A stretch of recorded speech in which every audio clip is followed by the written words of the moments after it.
State team. Yes. We are live. Welcome to Grid Knoxville. Joining us for March, we were talking about how to estimate renovations, one of the most important topics that I think we teach all year. These are the shoals on which sailors run aground. The siren call of a sweet deal. And then you hit the reef of, foundation issues, unpermitted work, right? Yeah, for sure. I had really good numbers from that contractor that ditched me in the middle of the project. Wow, there's a reason why he was so much cheaper than everyone else. The wholesaler said it was 20 grand. Yes. Awesome. So we are so glad you're here, especially excited for our new folks. Could you help that gentleman find him a seat? Thank you so much. If you don't have a seat, somebody in a grid shirt will help you. We'll pull some. We're going to go usually till right about 8 o'clock. So just want to make sure we got you some seats because it'd be uncomfortable to stand the whole time. Awesome. Really excited to have everyone here. Corey, tell me something good. Yeah. So super excited to have everybody here. Really grateful just as we're finishing out Q1. It's been a really good time. I say for me, I'm glad to be going here for the city soon. I've had a pretty historic nightmare project. I'm a couple more days closer towards at least getting a thumbs up on that. Awesome. Fantastic. We are going to share the good, the bad, and the ugly with you. We're going to do some case studies. We've got some contractors in the room. They're going to be up here. We're going to give you a 4-level framework on how to understand renovations. But first, all right, knock it out. Corey, what's Grid? Yeah, that's right. Welcome, everybody. This is Grid. Grid is a national investor network we like to bring together here at a hyper-local level across the United States. This is a chance for us all to learn and grow together. Like you say, we're not here just to be like gurus, to pontificate on high. We're just real people doing real deals in real time, sharing our experiences with you. Trusting you're going to share your experiences with us. We believe that deals, information are best found at the hyper-local level. I think there's no substitute for that of like understanding a niche market, because would anybody agree, right? The market in Strawberry Plains is not the market in Loudoun, is not the market right down in Philadelphia. It's not the market in East Knoxville. So hyper-local information, and I think the best way to do that is through community, right? And who's gotten some value out of being a part of this community? Who's met some good people in here? Love that. Right? Yeah, I'm very proud. If you're new here, we have a great culture. I think that's what distinguishes us from any of the other investor meetups you might go. And it's a culture that I have the privilege of going around the country and opening new Grid communities. I'm headed to March St. Patrick's Day. We are launching Grid Chicago. They're going to do one like 6 different locations. This guy, Alex Corona, check him out online. He is a Tasmanian devil of pure energy. So I think we have a great culture of people that come from contribution, right? Because we know that that's one way you build social capital, you build trust, everything gets easier. So if you're curious why we do this, it is because by simply leading this community, it brings us deals, it brings us talent for the team, it brings us capital. Yeah. Yeah, that's right. Let's celebrate some wins, some shout-outs. Right. Who's got a win they'd like to celebrate? Who's got somebody they'd like to shout out, send some love that they've connected with here in this community? Love it. Thank you, Nathan.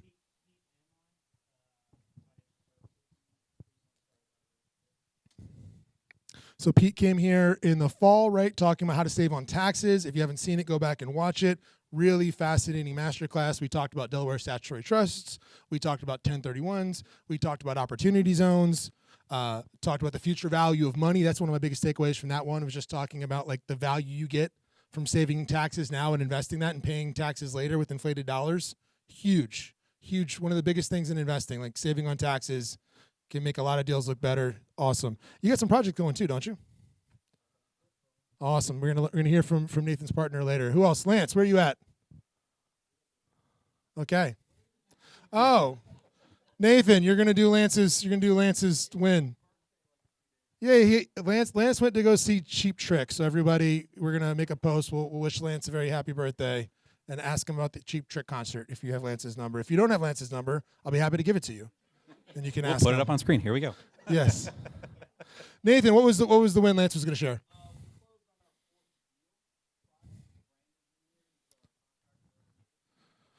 Brandon's going to be on stage tonight? Yep. Awesome. Thank you. That's sick. Fantastic. Chad had a win. If I talk to you about a win before the meeting, I'm going to call on you, so you make it easy for me. Thank you. Chad.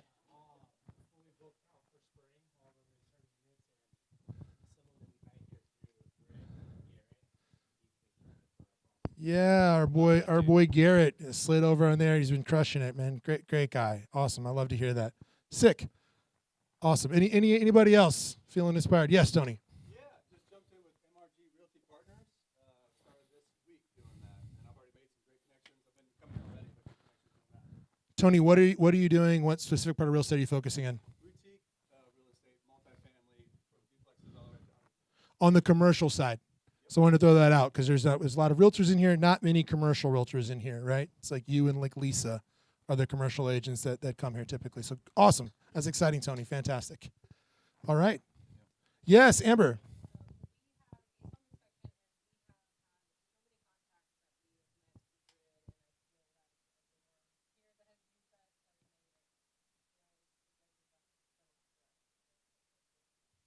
Thank you. Glad to have you. That's awesome. I love it. Sick.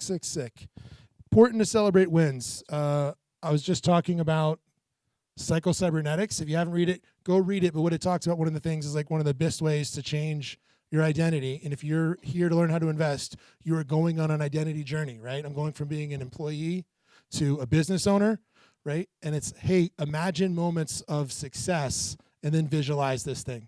That's the short version of it. Go check it out. It's one of the seminal works on self-image and psychology, but like that's why we celebrate wins. It's going to make you more receptive to experiencing a change tonight. That's right. Yeah. We're going to do a couple giveaways, right? Who thinks they've probably traveled the farthest getting here today? Traveled the farthest. Everybody. All right, Hardin Valley. Thank you, Further than Trav. Hardin Valley.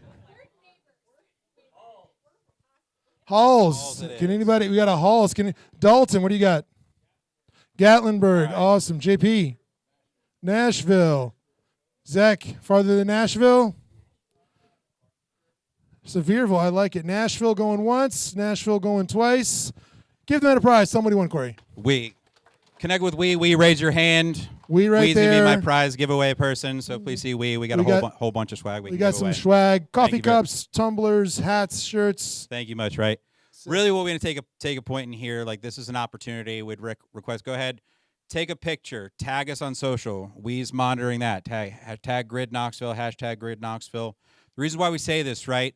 We see plenty of people like in this space, and a lot of their deal flow just comes purely by just online. Telling your database and the people that already know you, like you, trust you, tell them what you're looking for. Tell them what you're doing. What I can share from being the people on stage is when you take a photo in this room, it gets a lot more interest than just like a regular selfie. People will be like, what is that thing? What are you doing? Why are all these people here? And if you want to like check out what this looks like, go to Elena Beatty here, does a good job, and our friend Haley, the hiking investor. Both do excellent jobs on social media of branding themselves and attracting business through social media by simply just talking about doing stuff like this. So if you want to go, tell everyone you know. You're also psychologically much more likely to achieve your goals if you share them with other people. Science. Yeah. Science. Yep. So go for it. We'll be monitoring that. We'll do some giveaways here at the end as well. Sick. Yes. All right. Who's new today? Yeah, brand new. Show of hands. First time. Awesome. Don't be shy. I think love that. Awesome. Welcome. A little round of applause. Who for thought new this was people. going to be a lot Thank you. smaller? Yeah. Who's a little intimidated? Anybody? Do I have any introverted investors here that don't want to? All right. Don't raise your hand if you're an introverted investor. I guess would be the smarter way to do this, right? It's not thinking. Not thinking here. Sick. We got a couple of vendors here that are here for the first time. So I've been doing some work. Ivan, raise your hand. Ivan's been doing some work for me. He came in on a project I have in Clinton, and I found out once I put the driveway in that now I have a drainage problem. So Ivan came in and put 2 French drains in for me. Did amazing work, on time, on budget. Full service contractor. You know, get Ivan's information. Anybody else who's new here that's at a service they provide? They might want to talk about. Cool. Brian, yes. Yep. Drone pilot, yes. So Brian is a drone pilot.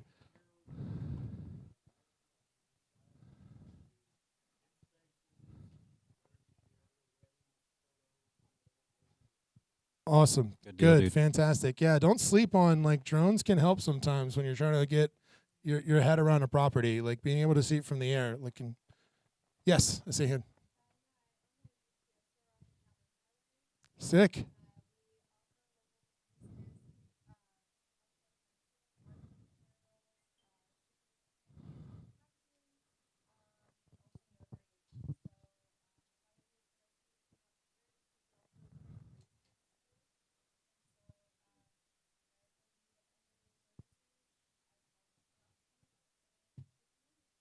Thank you. That's actually the notary jumped out at me. Like having a notary in your back pocket is a pretty Yeah, can super come handy. can thing, come for in sure. handy Yeah, at big the time. last minute. Big time for sure. Fantastic. Thanks, Stars. Fantastic. Hey, on the team, by the way, who has a win?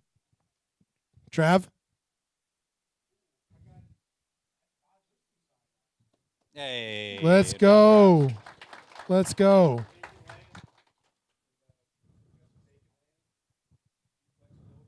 Sure. Sick. All right, all right. Quick thank you to the sponsors. Morgan, I'll jump up here real fast. You got to win, Vernon, while they're walking up here? If you're a sponsor, come on up real fast.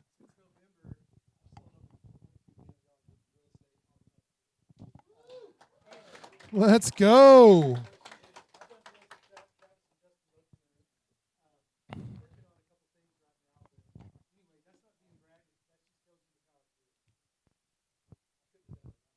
Congrats, Vernon. Yeah, we appreciate you. Daniel, come on up here. What do you do? Tell the people. What do? I'm Daniel. I do the things you don't want to do. I manage long-term rentals. And a lot of them. And I deal with all of your anger and the tenants. So I own Stonebrook. Reach out. I have a QR code back there if you want to meet me. Thanks. Thanks, Daniel. Thanks, dude. Appreciate you. Mortgage designer. Okay. And I do the love things that. that people even want to do less, which is mortgages. No one wants to talk about them. No one wants to do them. I do them. I try to do them at a high level. I do the long ones, not the short ones like Nate. Turn to Nate for all your short ones. I handle all the long mortgages. And I can do pretty much anything. I had a couple wins with grid members in here last month. If you need equity, if you need fast cash out of your house for buying things in cash, that can happen. You know, I got any sort of scenario that you got that's long-term financing or on property that you already own, holler at me. Thank you, you, dude. Morgan. Nate with approach. Approach lending, private money lender, investment properties, right? Short-term financing, fix and flips, fix and holds with the long-term or the takeout financing. We don't do, others in the room do. Come to us for those needs, that kind of deal. So. Awesome. Thank you, brother. Glad you're here, brother. Sick. All right, let's get started. Let's kick this thing off. We are excited, but first we should tell you that the state of Tennessee wants to be very clear that realtors have a very limited purview. We're both real estate agents. We're in a real estate sales team here. We are not experts on investing. We're not experts on contracting. We're not experts. We're not lawyers. We're not attorneys. We're not tax professionals. So the information you get here, we're going to give you a framework on how to estimate these things. Talk to professionals. Like if I can give you one piece of advice that investors don't seem to follow, it's ask more questions and get more advice. Like I ask a million questions and I've been doing this 20 years because it saves me. Like Things I've- change so much. I just try to stay stupid, and it's been a very effective strategy. Yeah, that's right. Cool. That's Corey, that's another disclaimer here. right. Yeah, that's right. So it should go without saying, but we'll say just making some assumptions, right? You should never, ever go to buy a property just completely sight unseen. There should always be some kind of due diligence, some kind of review period. Really, the goal here today is we're going to be talking about delivering a framework is just to help you prioritize your investing moves so that you can have a clear framework to underwrite deals versus having to drive all over creation just to go look at something. Fantastic. So, why do we do this, right? Well, we don't have the time to look at every single deal that we're presented with. And if that's not a reality, then you may probably are not looking at enough deals, right? Because all of this ends up being like a sales cycle game if you're investing at scale. Whatever you're doing, it's just like deal flow becomes the thing, and it can vary depending on the project you're on. So we don't have the time, so I need a quick and dirty framework, right, for me to decide, oh man, am I going to go, which one of these, there's 3 that came across my desk, which one am I going to go look at? Yeah, that's right. That's right. Through that, though, right, we should also be able to look at this as, well, what's my risk tolerance for this? I really want to go take on something that needs a whole lot of work that's pretty obviously a pretty heavy-duty remodel, or do I need to stick to something light? Do I need to bring in a partner, somebody who's done this before so that I'm not just the one going at it alone? And then just what's my plan B? What's my other exit on this? If we're looking at something as a fix and flip, can you afford to keep it as a hold? Like, does it make sense does it actually cash flow as a long-term rental without getting extra creative? Just could I turn around, refinance it, put some people in there, and it still makes sense. The name of the game in real estate investing is how do we avoid loss? Right? There's a ton of focus on making big gains, especially because we've lived through these crazy boom markets, right? Where everyone's making these huge rips. And it's how do I avoid loss? That's so like talking through. If you're not clear on those things, let's just chat. Like we're here as a resource. But let's Yeah. chat a little bit Yeah, because the other thing, Corey, is about reserves. Let's talk about that. We've had some projects take longer. Yeah. Yeah. For sure. Yeah. Do you have just enough reserves, like in the bank, to cover, to help float your draws, like pay your contractors? Contractors want to get paid. Work's done. It's Friday. They're punching out. They want to get paid.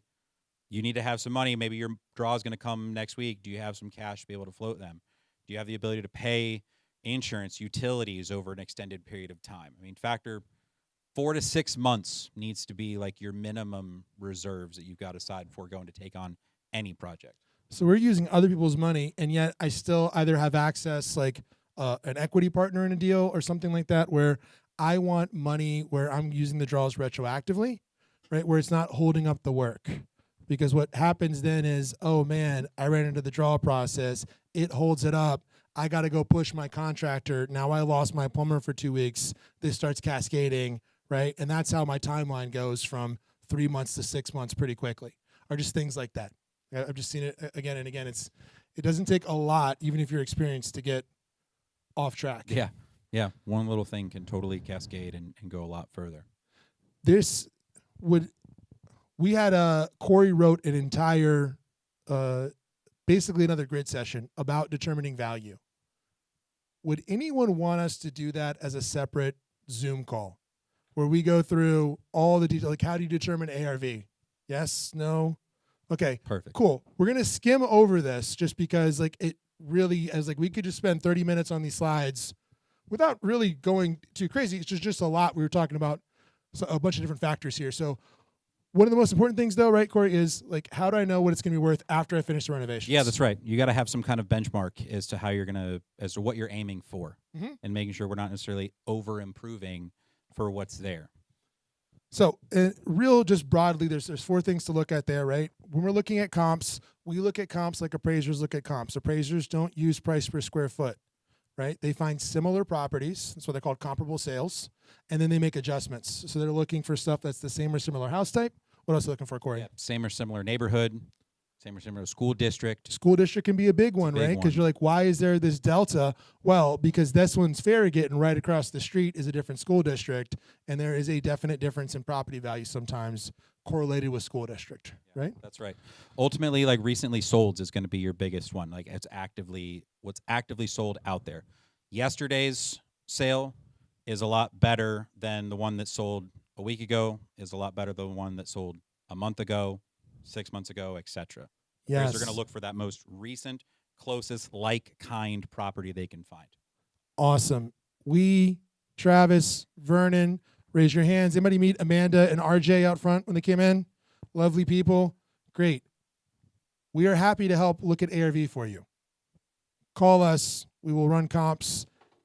Even if you don't use me, I would rather that you got good comps than watch you call me later when you've bought something you shouldn't have bought. That is very frustrating. Yep. And the last thing, just real quick, when we're looking at comps, actives are not comps.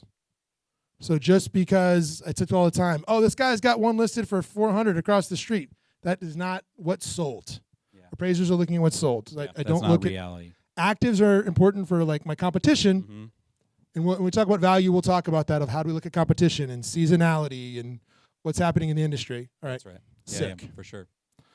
So the reason we say that on the ARV is because working backwards from that ARV is really going to determine what kind of renovations you make. Right, Corey? Yeah, that's right, 100%. Like, it's not about over-improving for the sake of over-improving. Like, know what your exit's going to be. Understand what price points you're working in. Ultimately, when we're adding value, we're doing a couple of things. We're either enhancing the livability of the space, we're adding some kind of square footage, finishing in a garage, finishing in some space that would otherwise be unfinished. But really just I would say strongly consider your price point without just like over-improving, right? Do you really need to have the stone countertops and tile backsplash if we're sub 300, like in this market? And Probably not. So much of what I look at is just like, I I think about Hondas a lot when I'm doing flips. I have a flip coming right now. Everything under the hood on a flip that I do runs well. Right? I've taken care of all of those things, and I know how to sell it to the market, right? So then if I do all that, you're going to see some of this, maybe I don't need to spend some things on the vanity metrics, right? But what are the things that would be very difficult for a first-time buyer who maybe is my exit, who's shopping on the basis of like, what's the most house I can qualify for on my down payment, right? Looking on a payment basis, they will pay whatever they can qualify for if I can show the value to them. Like, but it'd be very difficult for them, you know, like, man, a $1,500 fix might be a quarter of their down payment, right, Gordy? Yeah, 100%. Yeah. So Yeah, it's it might seem small to us, but like in their perspective, it's huge. And so some of those instances, it can make sense to make the investment. but they can and come improve in on- here and like, hey, on your own, you can fix the counters. On your own, you can, and like, I'm comfortable in educating my buyer on that, right? Of like, can I come in and can I address the underlying issues that you would have difficulty addressing, which is why I put that French drain in, right? Instead of like hoping it's going to be dry, I know like, hey, I'm going to explain to you why I did this because long term, that would have been a real challenge for you. You can go, right, upgrade the ceiling fans or something. Yeah, Although I did that 100%. too. Yeah, biggest thing, just remember, like, it's not your house, right? So spraying for the extra widgets because we've got a we've got a client who put this really awesome like safe room under the house, like in the basement. It's like a John Wick style like safe. You walk in, just decided to do it. Just like we asked him, like, why'd you put this there? He's like, oh, I just thought it was cool. Like, all right, probably not where I would have gone and spent all that extra cash. I forgot about Sure. the safe room. Yeah, like so to me, like, remember, it's not yours. He thought it'd be awesome. It's great. Like, find some value, but like, practically, no, man. People don't like. Not everybody wants the whole like John Wick setup. Like, it's just not gonna move the needle all that much. You could have saved thousands and thousands of dollars by not doing that. And if you're not clear on that, that is where, like, honestly, right? Realtors are subject matter experts. We've got some very smart ones in here, right? That can really give you some ideas. Where's Lauren? So I don't know where Lauren Farmer went. There it is. So Lauren has given me a tremendous advice. Some of her flips on value engineering, on like, how do I pick fixtures that look like they're a Delta fixture or look like they're a visual comforts fixture, but they're not, right? And how do I do things that give the appearance of luxury without spending luxury items? Like, we could do like a whole class on this on one of the listings. Like, where I was like, this is genius. Like, on how do we add perceived value to a listing? So, before, can I throw you a curveball that you don't know what I'm gonna do? Okay. All right. All right, come up here, Miss Lily. Yeah. Sweet. Yes. All right, you get your own mic, Lily. Okay. So, Yep. Good. Lily is one of my good friends. She's also one of the best salespeople that I know. Lily, how many Girl Scout cookie boxes have you already sold this year? 1,500. Yeah. Yes. And why do you sell Girl Scout cookies? What does it fund? Girl Scout trips. Yep. So it funds Girl Scout trips. Like, scouting is incredibly important, right? It builds, really valuable skills like for the future. And Lily's goal is to sell 2,000. So I bought 12 last week. Not saying anyone has to do more than me, but just keep that in mind. And Lily, what do if for real estate agents? What do Girl Scout cookies do? They make great closing gifts. That's right. Sure do. I That's love right. it. I love it. She takes Venmo. She takes Cash App. If you got something else, I got cash. We'll work it out. We'll Don't let figure that it be out. come find Lily afterwards. Thank you so much, Thank Lily. you, Lily. I'll borrow it. Thank you. Okay.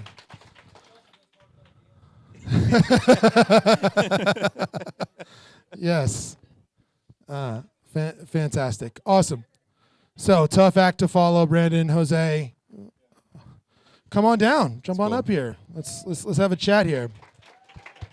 We're excited. We got a couple of contractors up here, and we're going to go through some case studies. So, Corey, do you want to sit on the couch? Or you want to sit over here because you're going to be going off for a minute. There you go. Check You're one, official. two. Take the Drew Barrymore chair. I'll come check slide that. down here. Let's go. Anybody remember Ricky Lake? I just saw her on social media. No? Nobody else? Thank you. I was like, no one else lived through the 90s? But y'all's parents were home all the time?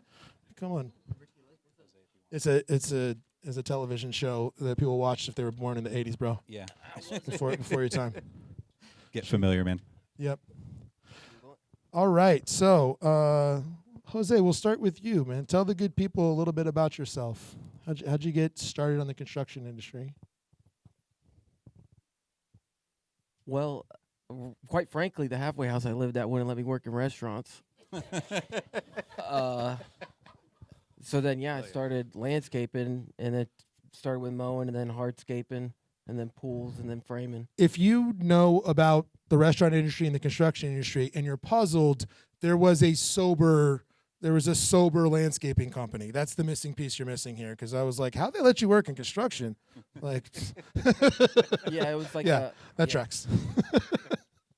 Awesome. So you got started in landscaping, and what are you doing now? Managing projects for Silverline.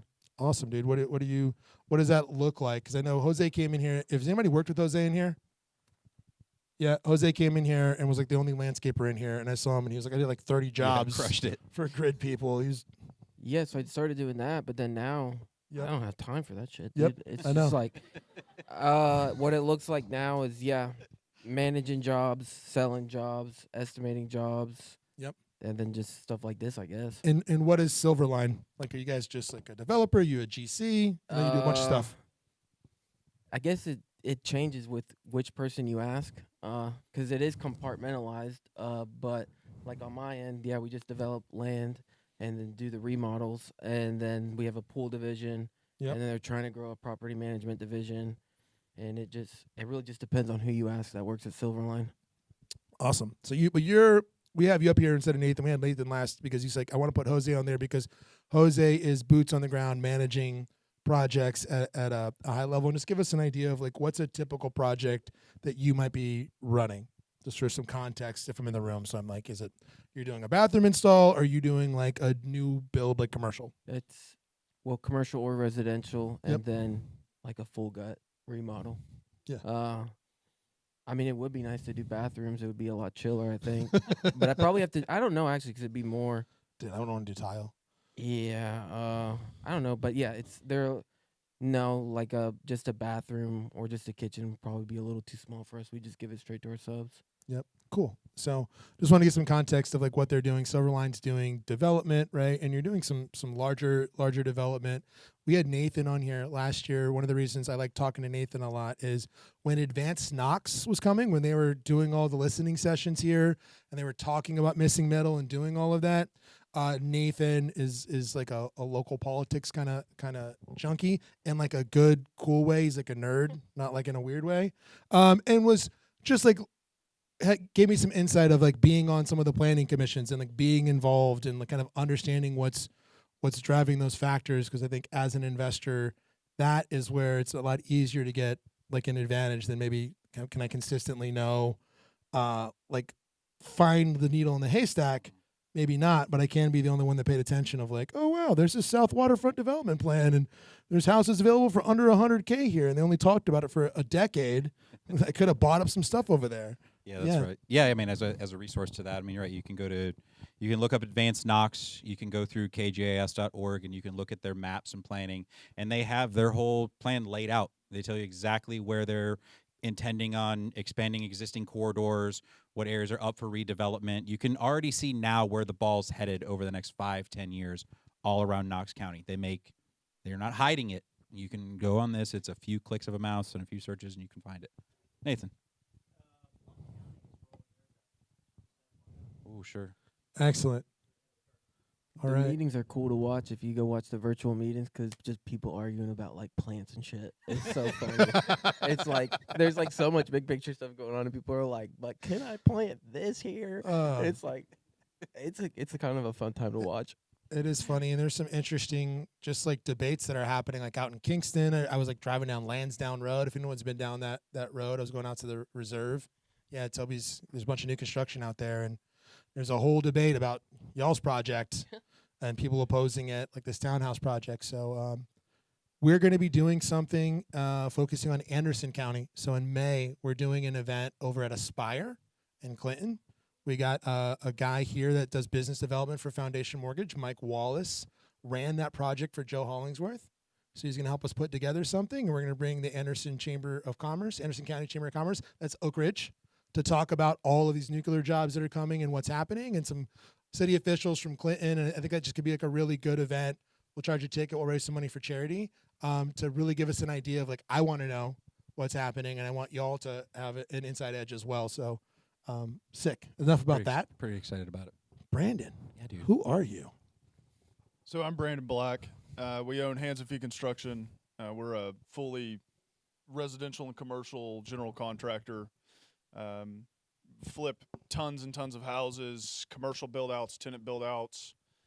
We have a custom residential side that we do for retail customers if that's something that they want to chase after. But our main bread and butter is tenant build-outs on the commercial side of things, and then full residential flips and some multifamily. That's cool, man. How did you get into construction? So I started as a grunt moving cabinets and refrigerators, and got in with a lot of really old men that were phasing out, and they just happened to teach me a lot of stuff, and just continued to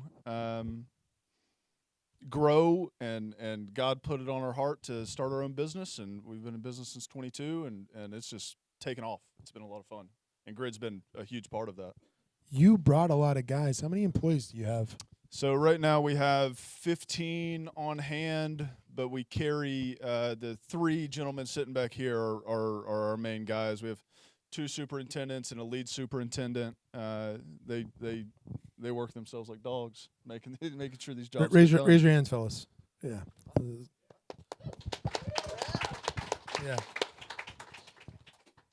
Those are good folks to like chat and pick their brain, buy somebody coffee. You can learn a lot. Like another way you can know what's happening in the market is I try to talk to people like a Lance or like a Brandon or like that have their hands on multiple transactions. So I talk to some lenders sometimes too of like, oh, here's somebody that maybe has seen a lot more deal flow than me. So they might have a better perspective on what's happening in the market just because they're getting a lot more at bats. Or, hey Nathan, hey Jose, like what area are you guys doing projects in? Like where are you getting hired? Those are all kind of indications of like a heat map. Yeah, for sure. You guys want to look at, we sent you some of these. You want to look at some projects? Our list of work, I've adopted this because Corey did it. It works very well. So I have a flip. I'm finishing up in Clinton right now. I sent him over a budget. I said, this is what level this is. Here is what I need to do. So this is why I need to buy this for $100,000 because I need to do this. So I'll be able to make. And I told him exactly what I was going to make. I was able to negotiate it, and then something changed. I was able to negotiate down because I led with like a framework, a common framework we could understand. I think it's very helpful. Yeah. So the framework we're going to share, right? This is something. The reason why we do this every year is because we all know that things change, material costs change, tariffs hit. Suddenly now my vanity's twice the cost as what it was beforehand, and had to go actually rush. If you're smart, you went and jumped in like before those tariffs actually hit and just locked up a couple vanities before things really jumped, right? So we do this every year because this is fluid, it's dynamic, right? I'm basing these numbers off of like my like personal experience. So I try to break these things down into a like price per square foot metric that at least can again help you just paint in broad strokes or at least quickly analyze deals without getting like minutia. What you'll find is this will still get you pretty close. This is going to get you within $10,000 or so, like of your number, which we already talked about. You've got to have some variable costs. You've got to be prepared to go over budget, over time. So this is all designed to get you pretty close. But what this gets me is, can I get into this? Is this worth looking at? Is That's this going to pencil out? Right? Do I have some kind of a framework when I'm talking to these guys to have an idea if it's a total gut job or? Right, this is going to make it easier for us. So what's level 1, Corey? Yeah, level 1, rental grade. This is paint, flooring, fixtures, sludge across the board. We're just cleaning it out, making it really pretty, turn around, and go. So we got 15 to 30 a foot. What do you think of that number, Brandon? Yeah, absolutely. For a rental grade, just surface level, nothing major going on with it. $15-30 a foot is going to get you close ballpark. You're going to have to, manage your material cost a little bit, but overall, as long as you're smart with your money on the material side of things, you're in there. And those are fast from the contractor's perspective. Yeah. Those are stuff you can be in and out relatively quick. Here's how I can cumulatively think about this, right? When you go look at flooring, for example, which I encourage, like go to Lowe's, Go to Home Depot. Go look at just what LVP is going right now on a price per square foot. Go to Floor and Go Decor. to Floor and Decor, and right? build some little mood boards on their little stations. Yeah, that's right.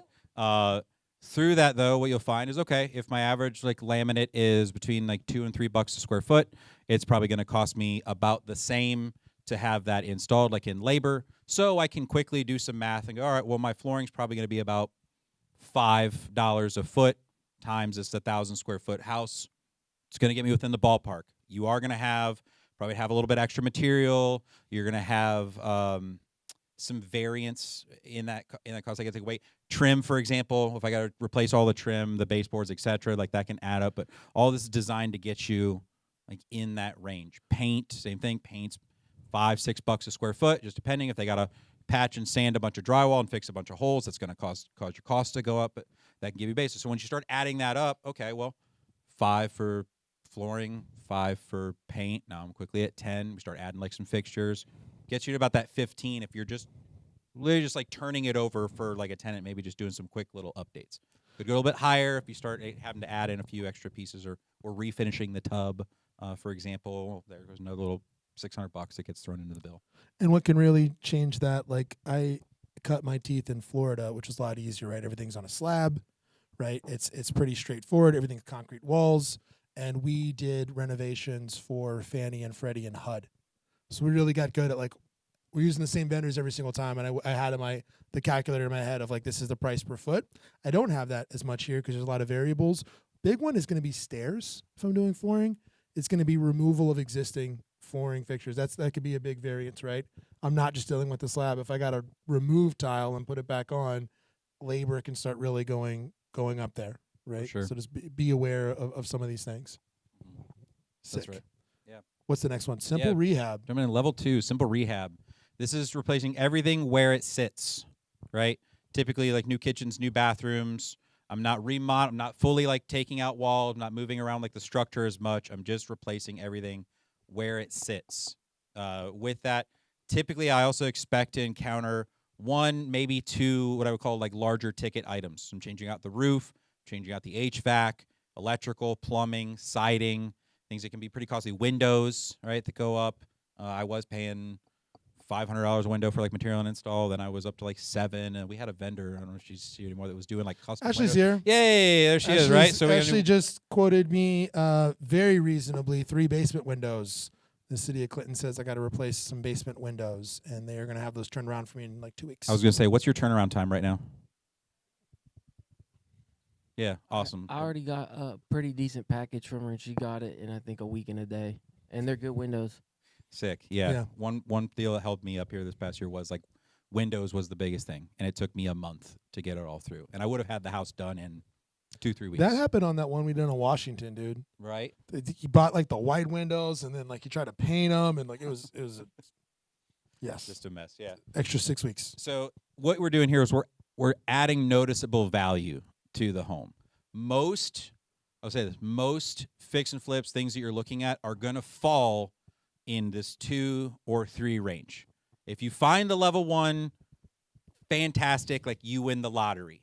Most of your stuff is going to fall like in this range. Most fix and flip projects are going to fall between this and the next framework, which we'll hit here. Basic remodel, level 3, $65 to $80 a square foot. That's everything in level 2, plus we now are making some structural changes. Now we're finishing in some spaces. We're fixing out fitting out the garage further, adding some space. We're moving walls. This is also expect to be in this ballpark when you're playing like pre-1950. Like it's just gonna happen. And one of the things I think might be interesting if you look at like a level 2 is who project manages their own flips here, and who uses 50-50. like a contractor who has a GC run their stuff. Yeah. Level 3 is where like I discover my limitations as a project manager. 100%. I've been around this a lot. I can project manage a lot of things because I have installers. Level 3 is where I'm like, oh man, I looked at the panel and all the wiring had been replaced, but I didn't do like this full inspection, and now half the stuff was on ground. Like there's just like, oh, this is getting above my scope. some of the things we've seen before. Yeah, to you guys, I'm curious, like, what's the thing you feel most people miss, like, when they're doing their pre-flip, like, walkthrough? They called you out to come, like, help with a job, and you're starting to mastermind a bit. Like, what's the thing most people miss or don't account for? In my opinion, the number one thing everybody misses is everything to do with electrical systems. Everybody always misses it. And then I would say underlying horrible structural issues that you just walk through and like, oh yeah, the floors are just a little out, it'll be okay, and then you start looking under it and it isn't. That would be the main ones where everybody says, oh yeah, the electrical system's fine, it's not, or oh, it's just a little dip in the floor, it's only going to cost $200. Yeah, I agree. Because I mean, I think because it's not bad to go into a crawl space when you just duck a little bit, but when you have to get on your belly, Actually crawl. most people don't do it. Yeah, So 100% there's, on that. and then just assuming everything behind the sheetrock is fine. yeah, we're gonna see Like, that. It's almost like, you it's know what we're all- going to talk about. No, exactly. It's just like, oh, look at it, it's painted good. Like it's painted in the past couple of years. It's got to be good underneath there. You know, I'll add one more. I'll say ductwork, HVAC ductwork, especially if it's in a crawl space. 9 times out of 10, a rat or a raccoon's been through there, and you don't see it until you belly crawl 90 feet into the crawl space, and then it comes up, you know, on down the line halfway through the renovations, and so that's something that's hard to catch up as well. Sure. And roofs. I just thought about that. Roofs, man. It's like it looks good, but it's like, yeah, it looks good because it's got 3 layers of shingles on it. And then next thing you know, 2 layers of decking, and then like it's all powder. And then next thing you know, you rip off all of it, and then you just realize, oh crap, like the trusses are not doing good. The rafters are rotten. But it looked good from the street. Yeah.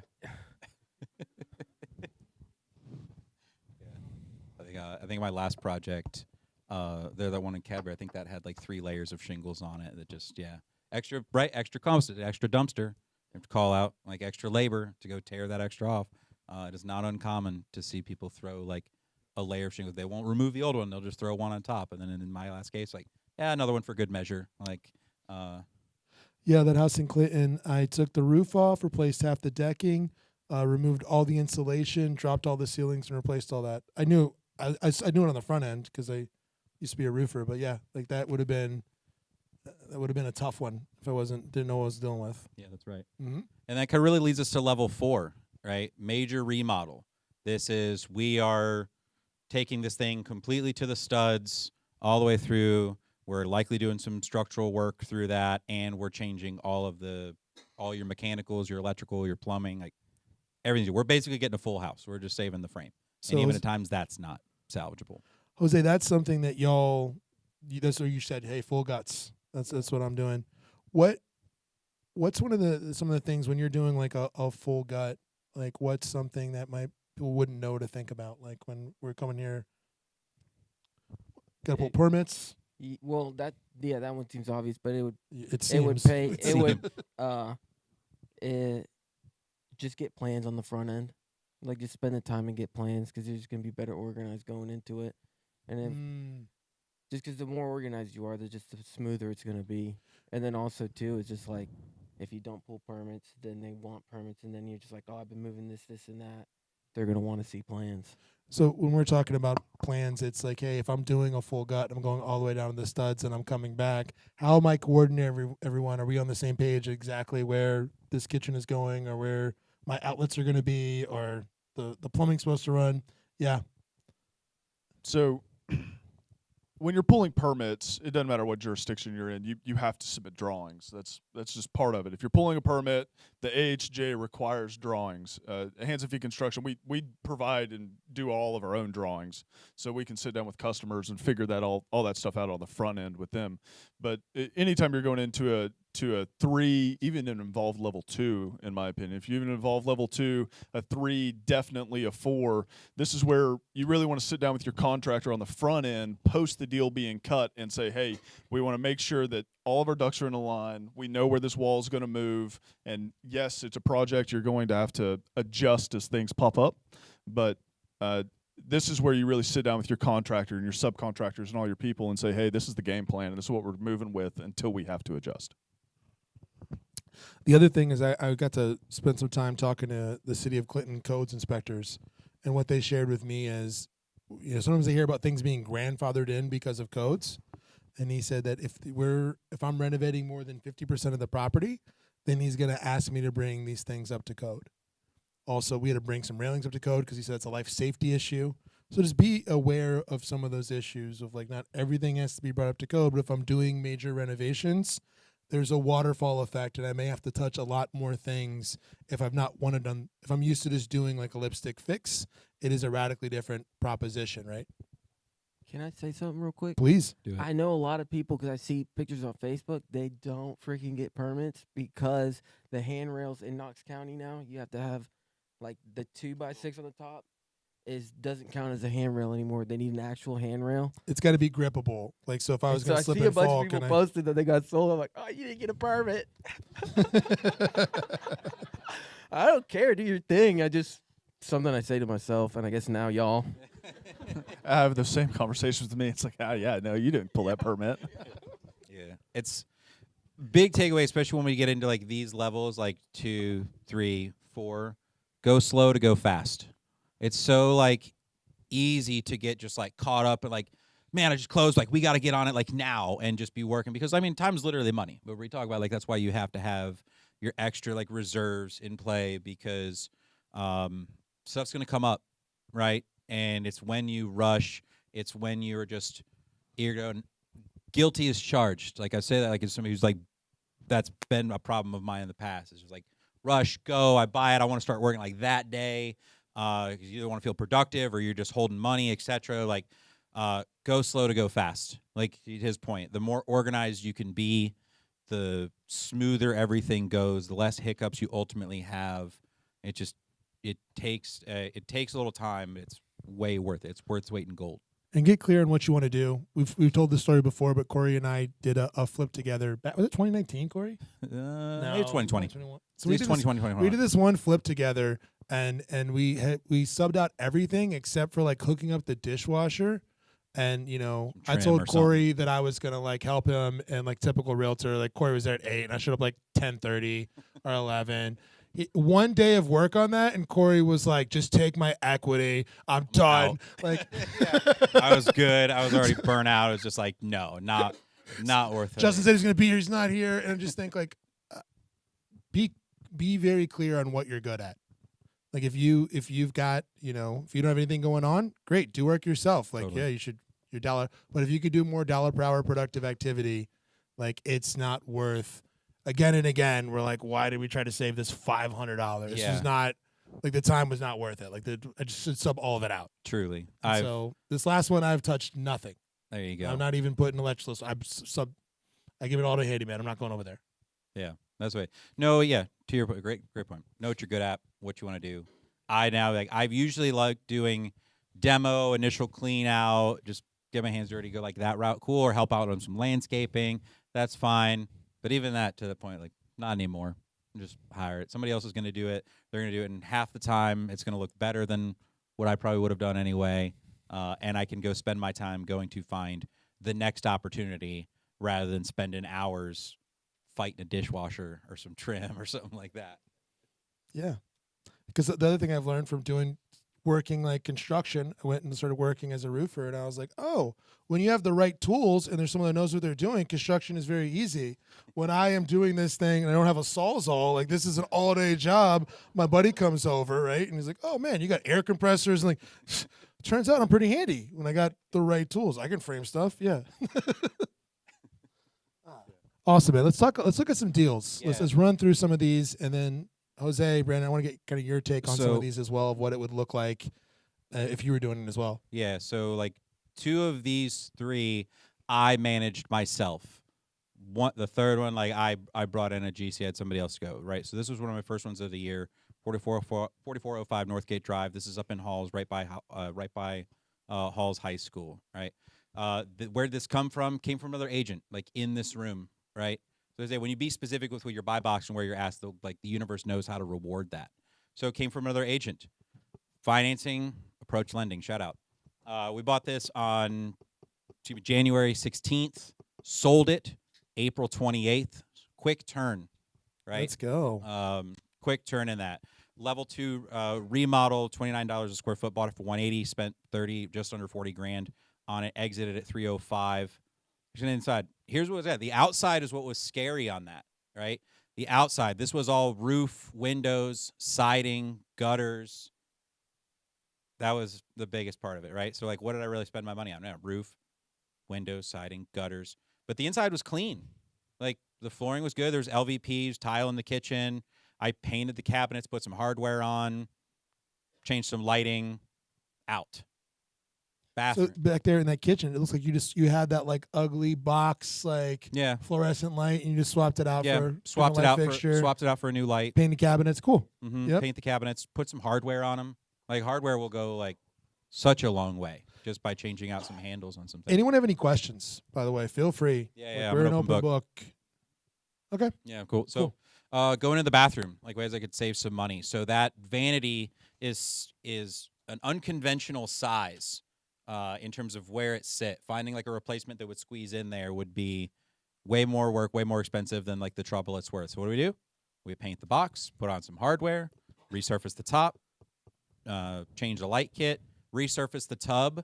One of my favorite things. Yes. Like resurfacing solutions, Jesse Wood. Like, please go use them. Like, it's You just- $600. I just used them in Clinton. It was awesome. God, it's the best. Like, for $600, you can have a tub resurface. Like, get the old like yellow fiberglass, make it white. It's done. It's done in a day. It looks super clean. Way better than just trying to like rip that old one out just to replace it. I spent a little money on some tile in that bathroom. Like, the total bathroom was about $1,700 to do. But if you're gonna like redo that whole bath, it'd double that. What a difference lighting makes, right? 100%. Lighting and paint. I mean, it's the same light fixture, right? But just painting that thing white, radically different space. What I love about this one is that you can see how creative Corey got in not getting too caught up in all the things that needed to be done when he walked the property. He decided to take a look at this and then say, "Hey, pump the brakes. Why are we spending all this money on all this stuff that's unnecessary? Not getting scared by green paint." And said, "Oh man, look, we can just throw a coat of paint on this. We can fix the vanity up a little bit, and bada bing, bada boom, we're done. And let's not spend the $10,000. Why do that?" What I've found is functional, clean, and then paying attention to the small details, right? If this thing is functional and it's clean, and I pay attention and I caulk what needs to be caulked, right? And I don't have yellow like electrical switch plates, and I pay attention to the small details. Psychologically, it's like, oh, cool. This is like a used car that was taken care of. I'm going to assume it runs well, right? Because the interior looks good. Someone's been cleaning this thing, and so doing those small things, often people leave those things because they're practical. It's not a big deal. They can do it. And those are the things that like crush resale sometimes, right? People picking it apart. I can totally have this old vanity, but everything else, hey, I resurfaced. I don't have the yellow tub. Yeah. Spend a little money on landscaping as well. Like, dollar for dollar, probably one of the best places you could spend your money. Who did that landscape in there? That looks good. There's that dude right there. Unfortunately, he's out the game, but Yeah, but we grabbed him when But he when knows you raised your ball. hand for sure. Yeah, that's right. But it was great. Just clean things up again. The outside was what was scary, like about that house. The owner had passed away, family settling the estate. They needed money like right away. Dad left behind a bunch of medical debt. They needed a quick cash offer. Cool, we can make it happen. Went through, bought it, cleaned it up, and moved on. Most people would be a little scared of that, seeing all that scary exterior, but in reality, it was just. I mean, I would had it not been for windows, I would have absolutely had that project done within about like 2 weeks. Because it was all outside. what and roofing then go color in. did you go back on? Weathered wood? Yeah, weatherwood. Yeah. That's pretty much like that's kind of my go-to. Weathered wood matches everything. Yeah. Just pro tip if you're trying to pick a roof color. Yeah, for sure. Also, one thing I like to do on my projects, what I've done now a handful of times, go talk with an interior designer. Like, spend the money. It's going to cost you a couple $100. Have a designer give you a selection sheet. They tell you what paint colors. Like, one of the things I hate the most is like selections. It gives me the most anxiety to decide what paint color, what switch, what faucet. I personally don't care. I like running the numbers, setting up the play, putting the people in place, and just pushing that domino over and go. So I reached out. I've had a couple designers help me out across the way. here's what's cool. Now I have like a template that looks pretty good most everywhere, and now I can mix and match. So you do it a couple times. You've got some stuff in there. If you've got a very like niche, unique one, bring in a designer for that. But you could do it across a couple of these, and now you've got a couple of design selection sheets that you can just go rinse and repeat. This here I used like 2-3 times like last year, just because I know it works. I'm like, yep, that'll work. That was And pretty. design can be a superpower, especially as 100%. we're talking about how do we increase functionality and livability. We're talking about designers or architects or like reimagining spaces. And if you have good design, if the neighborhood comps allow it, you can radically transform. We've seen this, right? In Park Ridge, Lori Gano's done some stuff where I'm like, Truly. oh my, this property's selling for $40 a square foot higher than anything else on the market. I said appraisers don't use it, but it's still kind of a good benchmark because the design choices were so Yeah, intelligent. truly. Yep. If you're looking for just some design help, like I know not only does Hands and Feet do construction, but Miss Sarah Black over there, raise your hand high, can also help you out with some of your interior design needs as well, right? Great little combo team there. But invest in some design, have some good templates. You can just copy paste. All right, effectively let's across see the another boards. one. Yeah. Hit us. Yep. Cool. 3504 Curtis Lane came from a wholesaler. This is truly level 1. This is about as level 1 as it could get. This homeowner also just needed like quick cash offer, came through a wholesaler, financed it using private money, like fully private money with another grid member. They funded the purchase, the rehab. I managed the whole deal. We split the profit 50-50. When I do those deals, here's how it always works, right? It's how it should work. We share in the wins, we share in the losses. We're equal 50-50 partners. Things go sideways, we lose money on this, we equally lose money on this. When we win, we split. So it was cool. Somebody came there, brought the money. I managed the whole project, but they funded the whole thing. I keep a nice expense report, walk through it every week, make sure they're well informed for what's going on.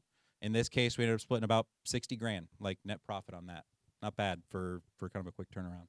Bought in April 19th, sold July Sold in July. 30th. So that means it went under contract in Yeah, I think we beginning, went under right? contract like right around probably See, the first week of July. It was one so of you those would have things had that like, done by the end of June. That's a quick Yeah. turnaround because it was at level 1. This is level 1, Yep. right? It was paint. I mean, like before, after. Like I resurfaced the floors, just did a quick buff coat on them, painted the whole place.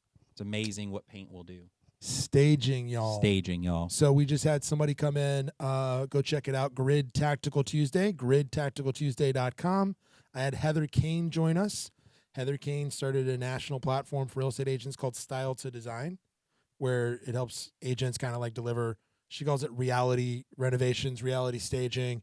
But she was breaking us down some numbers for us. Staged homes sell for 6 to 11% more. Like, so we stage our investments. I'm a big believer in it of like, I want to create an emotional experience. I want someone to feel like an Airbnb, like they can move in because when there's furniture there, they're not picking apart my trim work, 100%. right? They're not Yeah. they're looking at like, oh, look at how cute the bathroom is. They're not like picking apart the vanity. Yeah. When I've been to y'all's houses, like you have stuff that's uncompleted, but when we're shopping, everybody wants it to be perfect. It's just the psychology. Yes. Dan.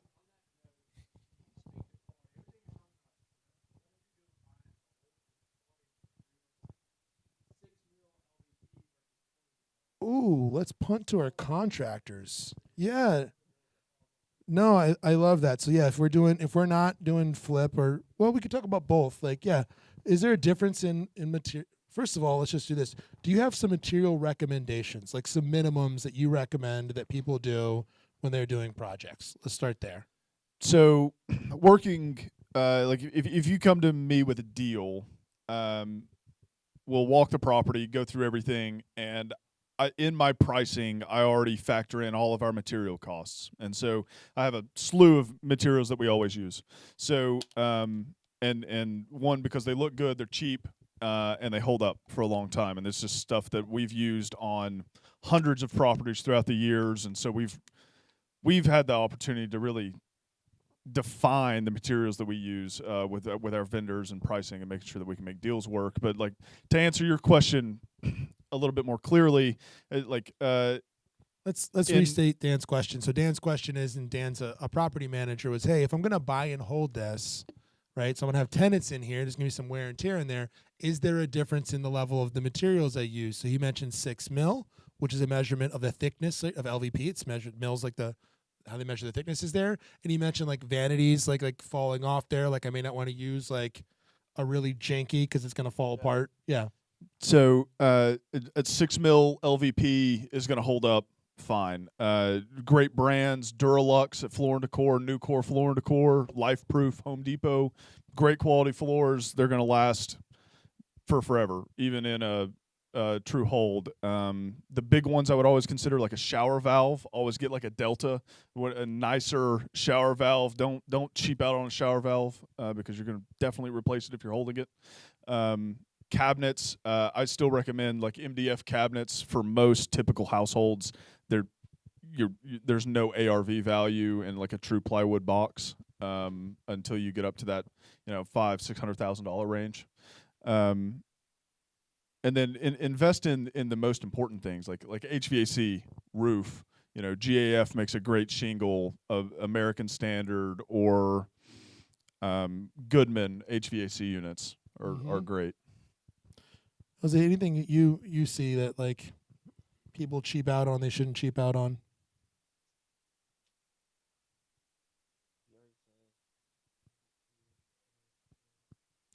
I guess with LVP, the only thing is really just make sure it's actually waterproof and not water resistant. Insulation. Don't cheap out on insulation. I'm trying to think. You said all the good ones, dude. No, that's fine. That's why we have two. One of the things I would just keep in mind is one, when I live in this place, right now, I'm a pretty practical person, and I've lived, with roommates, and if anyone's talked to me, like I'm pretty bohemian. But when I live in this place, so I just did a flip, and I used Home Depot cabinets, right? But then I looked at the functionality of the kitchen, and I go, ooh, because I'm using Home Depot cabinets, I'm putting drawers into this instead of these base cabinets, right? I'm spending money really thinking about how do I make this thing more functional, where I was like, cool, it's a small galley kitchen, but how can I make it a lot more functional, put a pantry cabinet in? So I know I could sell past it. People don't think about this, but like when they get in there and they're like, oh, wait, there's no pantry, like they're screwed. And so just thinking through of like some functionality is a very easy way. I think with that with bathrooms, and then my big one, honestly, is like exhaust fans. Oh, yeah. It for sure. drives me crazy when people have these janky $35 exhaust fans. Pro tip, though, if you're buying and holding, those super quiet ones can be dangerous, too, because sometimes they're too quiet. Yeah. There's You no know it's background broken. noise. You Yeah. can hear everything that's happening in the bathroom. Just be, Yeah. because I've been obsessed with Yeah, this, and I there's found like out an I'm like, optimal no, I need level of I need a noise. little bit of no-. just saying, like, oh, you can't go too high end sometimes because like there's no background noise. You got to run the faucet. So. Yeah.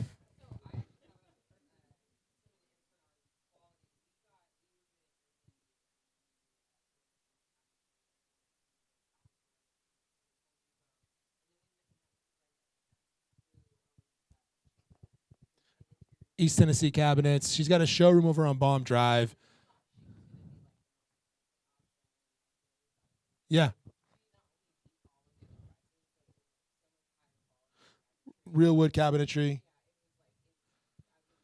Yeah, if anybody wants that, that's Diana Warner and Ed Pasto. When I moved here, Diana was my next door neighbor, so I've known her longer than anybody in Knoxville. Met her back in 2000. And they've got a showroom over off Baum. They're the local visual comfort, so lighting designer. They're the Farrow and Ball designer. Farrow and Ball is this super high-end, like no VOC paint. They sell like just incredible. Really, really, they got some really cool stuff. Yeah, that's a good tip. And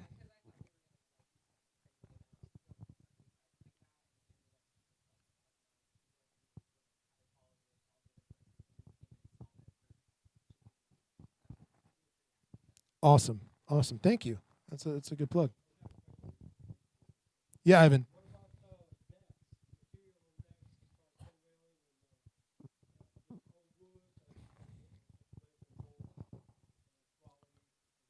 Yeah.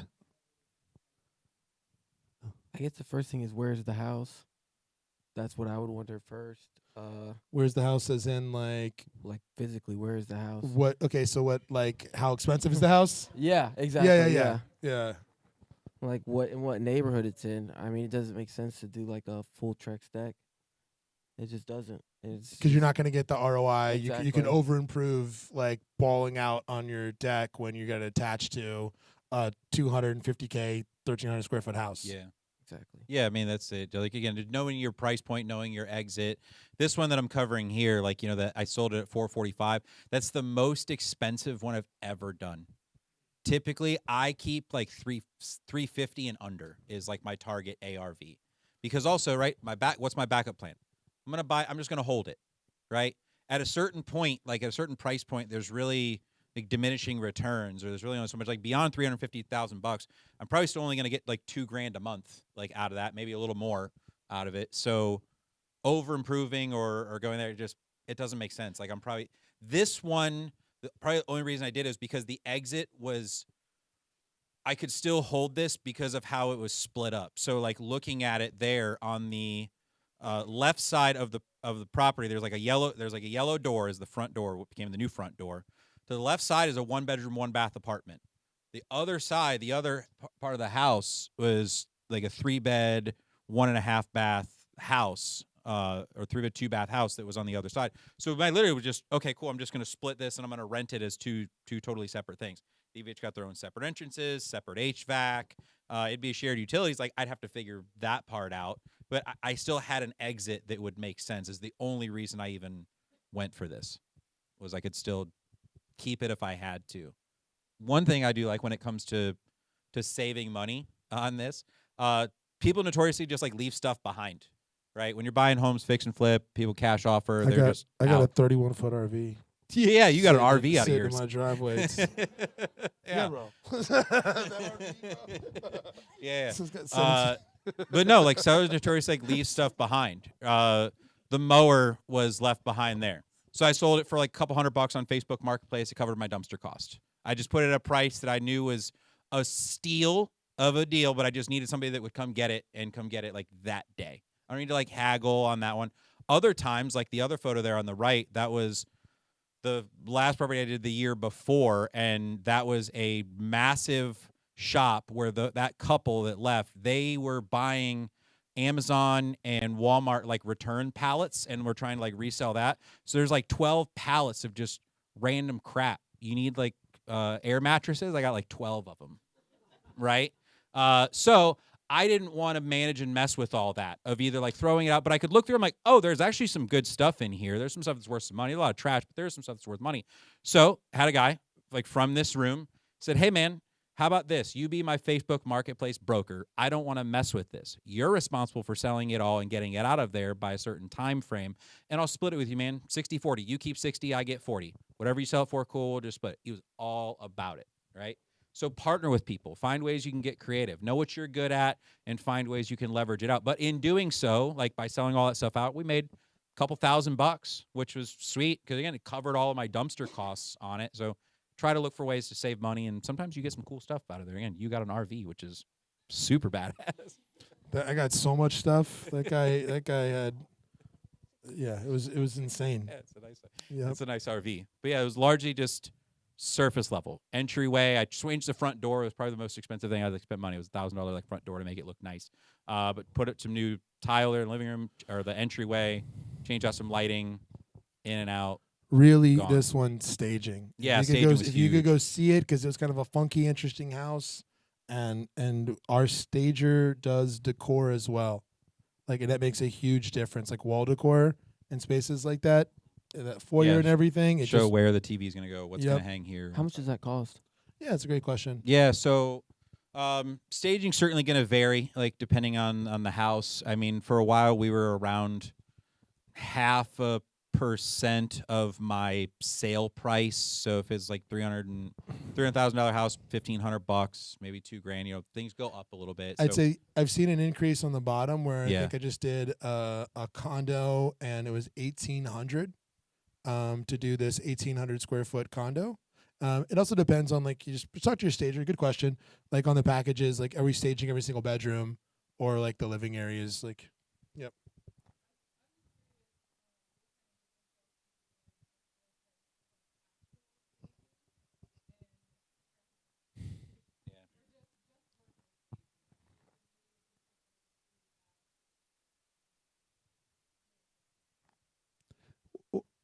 You can give your opinion. I'll give mine. Yeah, sure. I think certainly virtual staging is nice um, the word I can think of like is deceptive, but it's not meant to be like malicious in that way. But it gets people's like hopes up and expectations where they can like visually see, which is nice. But then they get there and then they walk in and it's like a cold, empty space. They saw that they're like looking at their phone, like I think our couch would kind of fit here, versus actually having something there. It mattered. I typically stage all of my stuff. I've used virtual staging intermittently, probably to the biggest degree was a house I sold down in Athens a couple years ago where it was a nice farmhouse like on land, but the house was trashed. And so through that, I used virtual staging to show like renderings of like, here's what your bathroom could look like once it's updated. Here's your living room, etc. And then I had a contractor bid all of that out, had a home inspection. So I just laid it all out for those buyers to know, here's what's wrong. Here's what it could look like. Here's how much that would cost. And it made that tremendously easy. I think it does too. Go ahead, Toby.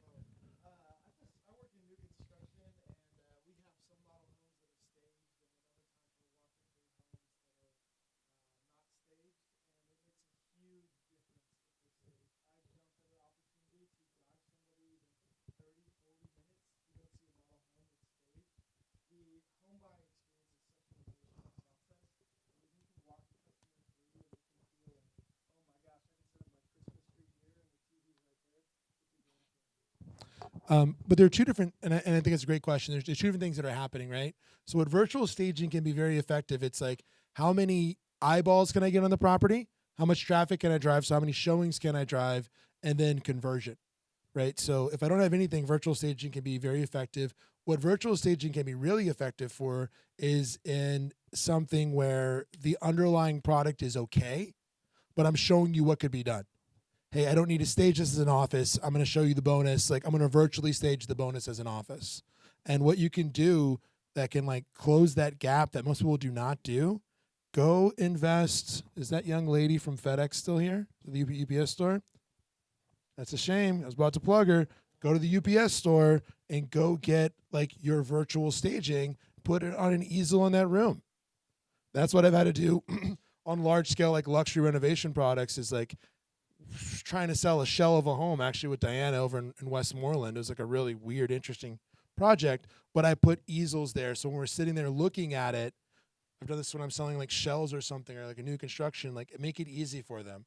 Oh, cool. Okay. I can kind of see that's what the kitchen's going to look like, because not everyone can visually, I have a kind of a poor visual imagination. If I close my eyes, like when I read books, I have no idea what these people look like.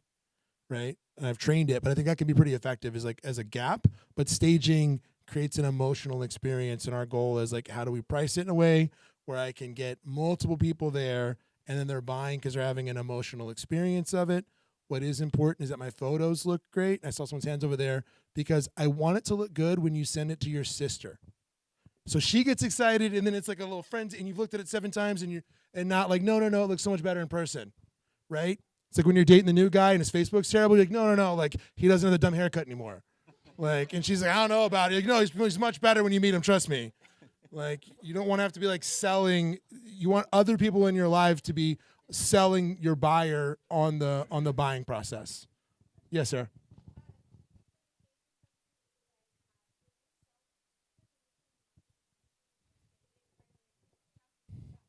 I've had them sell it. Yeah. That's not always their desire because then they have to go source more stuff. Yeah, that's right. Yeah. But typically, typically from what we've worked with, we've had a handful of sales where, they've bought everything. We had a home down in. I've seen people stage with Braden's. Oh yeah, for sure. Yeah, like right, and because that is like everything's for sale. Yeah, so I've seen it both ways. Yeah. Trav, and then I got you.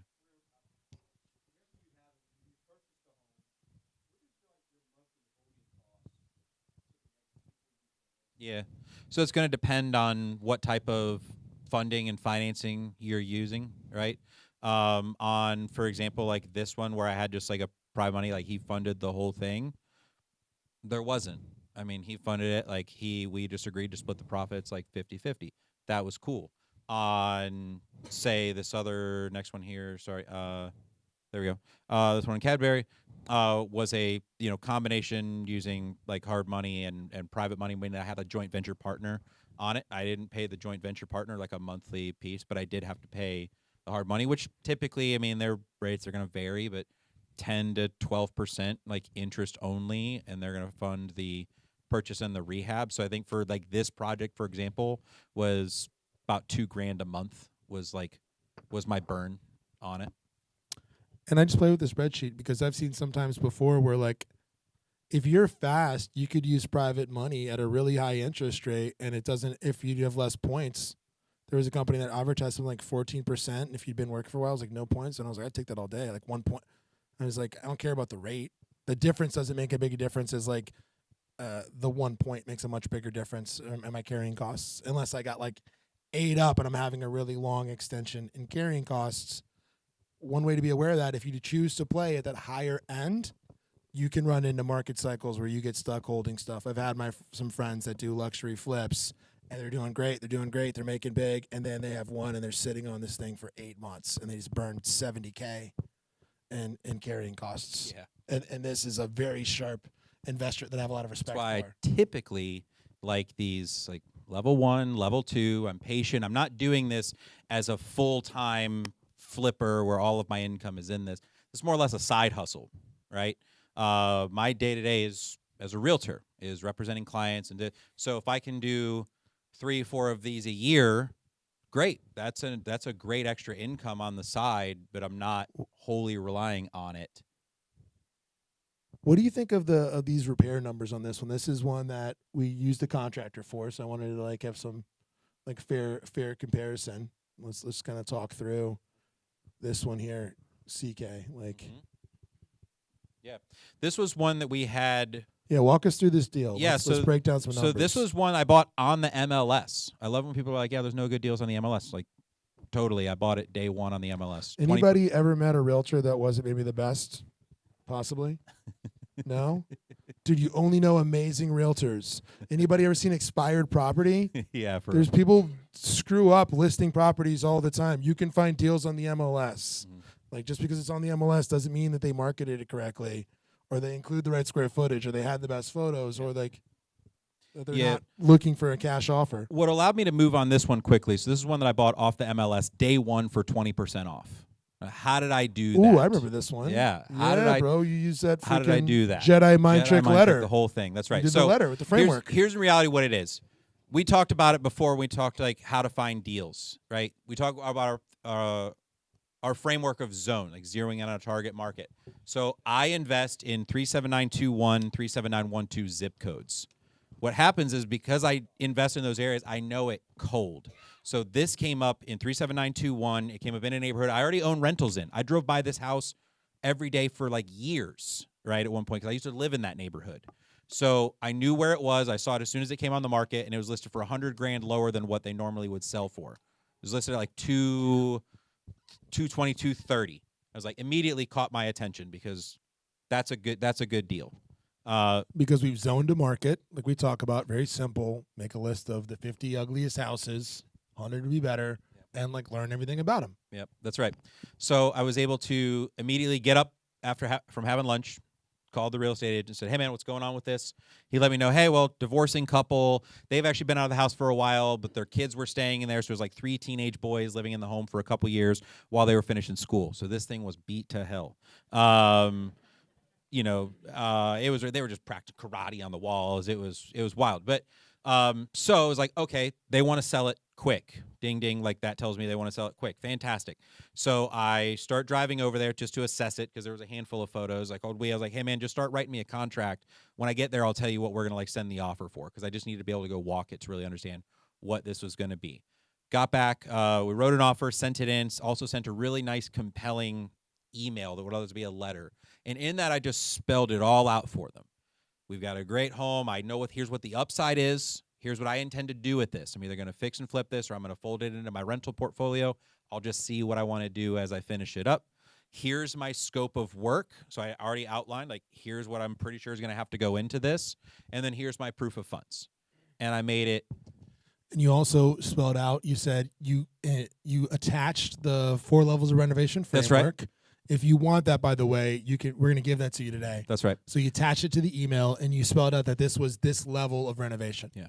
So I made it easy for the agent to sell their seller on why they should just take this offer. I laid it all out completely Because for you them. you walk them through the reality of like, this is what someone that's going to buy this is looking at. There's got to be a profit motive somewhat for them to come take on all this risk and outlay all this capital. Yep. It's not like fit for like someone Yeah, to buy as a primary. They did a good job. The realtor did a good job, and then he started mentioning things like home style renovation or FHA 203K loans, which are great loan products for buyers that want to buy a home that needs work and they want a bank to go finance those renovations for something they're going to live in.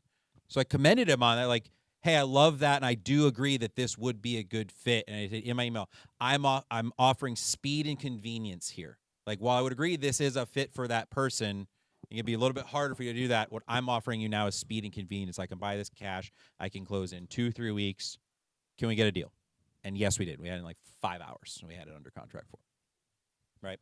But because I knew the area, right? What happens when you don't know the neighborhood or you don't know it as well? What happens? You got to go over there and look at it. And then you got to drag your contractor out there. And then you guys go walk it. Yep. And then everybody's going to go stand outside and kind of look at it and just him and haw for 20 minutes because that's just what we do here. And then you got to go. Contractor's got to get you a scope of work. That's going to take a day or two. You got to figure this out. You just lose time. I knew the area. I knew it cold, so I knew I could work that infinitely faster than most other people could. Is this a little resurfacing special, floor and decor tile? This is floor and decor tile. Yeah, We just run recognize it. LVP. Like, this is a Sexy. way we add a little value, spend a little money on finishing out the shower, just ripping out the old stuff, redoing some walls, put in a new vanity, put in a new toilet, change out some faucets. Here's a good way we save money. I don't really do much to the kitchen. Well, the price point's $325, so I swapped out my appliances. I put hardware on the cabinets, changed out some lighting, flooring. Laminate tops? I didn't even do that, dude. But were they laminate? They're laminate tops. Yeah. Hey, by the way, if you're holding a rental, like butcher block will look better. Laminate is super durable. I look at a ton of houses that have 30-year-old laminate, and there's nothing functionally wrong with the laminate at all. Like it's not like a sexy product, but there's a reason why it's put in all those houses in the 90s. Like I don't hate on it. Yeah. I don't install it, but I don't know that I would always replace it. Yeah, depending on like what your intentions are with it. Like if I was keeping it as a rental, yeah, I'd probably still leave laminate in there. I think it'd be a better product than butcher. I've used I would butcher rather put block laminate than because butcher people think it's sexy and they're hopefully they keep up with it. They're probably not. But No. like laminate's a lot easier to take care of. I have butcher block in my house. It's such a pain. It's so annoying. Yeah, but we did fix a lot of the bigger items, like on this one, right? HVAC, roof, deck, electrical panel. What drug out? Permitting. And there was actually stuff with the HVAC contractor on that of dragging his feet that really held us up for a bit. But we put on a new deck. We spent some money on some of those key areas that made it nice. Because the downstairs had finished, there was no garage, so the storage was really limited. So thankfully, there was that shed out in the backyard that we just also, in addition to putting the new roof on the house, put a new roof on that, painted it. Great. What do you think of that pricing? Because I always want to go, if we go back to this, just be clear. We ask some other people, because is this Corey King magic, or is this Giving it away. awesome? So the pricing on this, I think the renovations on this were 85. Yeah, 85.9. Sounds right. Not crazy. Yeah, cool. So it's 45 a square foot, right? And you'll notice all of these numbers are actually below these estimations. That's a good thing, right? We want you to be making money during the project, right? Awesome. Hey, I saved some money. Man, I value engineered. Like, I got this thing back. I thought it was going to be 35 a foot, and I got it done for 28 a foot. High five. Like, that's what we want to be doing. We do not want to be going in the other direction. Yeah, that's when it gets scary. Speaking of scary, Yeah. Let's hit it. All right. So this one, I'm actively in the middle of this now. Why was this a nightmare? Here's what happens when you don't follow the processes the right way, etc. I'm going to show this video real quick because you can see what does it look like when I bought it. dude, Corey went all out on this presentation. That ghost is clickable. Hope you got. There's all these like hyperlinks in it. It was sick. So open the door, right?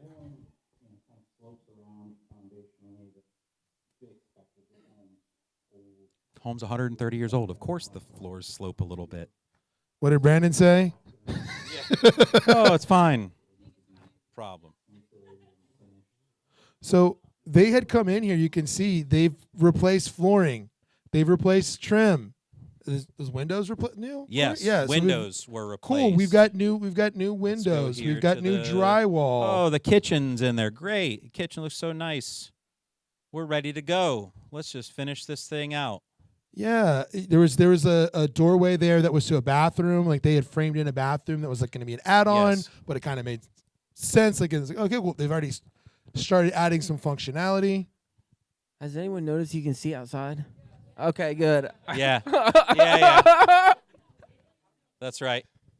Dude, you haven't shown, but the crawl space was a pool when I went and looked at it. Yeah. It was a pool. Yeah, the crawl space was So- was a pool. What's tomorrow, right? That's it now. And we're getting ready to just tear it down and build a whole new house. Because there was a few things that started jumping out. I was like, hey, like this plumbing looks a little weird.